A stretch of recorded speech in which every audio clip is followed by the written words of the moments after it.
چېرې زمونږ نه موبایل ورک شي یا زمونږ نه سیم ورک شي او په هغه موبایل کې زمونږ فیسبوک اکاونټ هم اوپن وي او زمونږ سیم هم پکې وي او بیا موږ هغه فیسبوک اکاونټ په بل نیو موبایل کې اوپن کوو او په هغې کې نو اوپن کېږي ځکه چې 2 سټیپ authentication کوډ هغه سیم ته ځي نو جي دا به موږ په کومه طریقه باندې اوپن کوو په نیو ډیوایس کې نو جي ډېره اسانه طریقې ده ویډیو راسه آخري پورې وګورئ که په چینل نوي وي چینل سبسکرایب کړئ که په پیج نوي وي پیج فالو کړئ د سکرین سایډ ته بوزم چې پریکټیکلی پوه کم چې داسې به مونږ کم سیټینګ کول غواړو چې زمونږ په هر یو موبایل کې بیا خپل فیسبوک اکاونټ اوپن کولی شو نو زه چې ځو د سکرین سایډ ته جی فسټ اف آل به تاسو خپل فیسبوک اوپن کړئ کله چې تاسو خپل فیسبوک اوپن کړئ نو په دې 3 ډاټ باندې به کلیک وکړئ تاسو به لاندې راشئ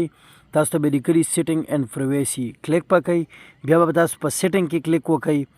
چې په سیټینګ کې کلیک وکړئ نو تاسو به څه چالو کوئ تاسو به راشئ پاسورډ اینډ سیکورټي ته په دې باندې به کلیک وکړئ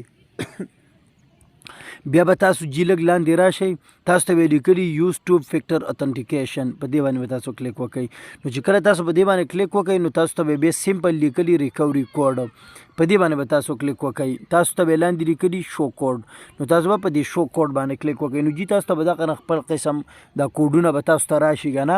نو تاسو به یا د دې نه سکرین شاټ والی یا به دا کوډونه په یو پاڼه باندې ځان سره ولیکئ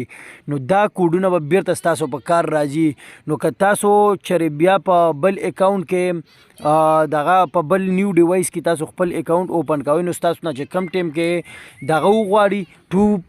سټیپ فیکټر اتنټیکیشن دا چې ستاسو نه دا وغواړي که نه نو تاسو جی بیا په دې کې هر یو کوډ دا تاسو ورکولی ځکه تاسو دا کوډونه الریډي هغوی سره رجسټر دي نو که دا تاسو په هر عمل کې وي په هر ځای کې وي نو څه هېڅ مسله نشته که تاسو سره چېرې تاسو ته کم دغه چې راځي یو نیم ټایم کې دا مسله جوړه شي چې تاسو دغه کوئ ټرای کوئ تاسو ته کوډ نه راځي که نه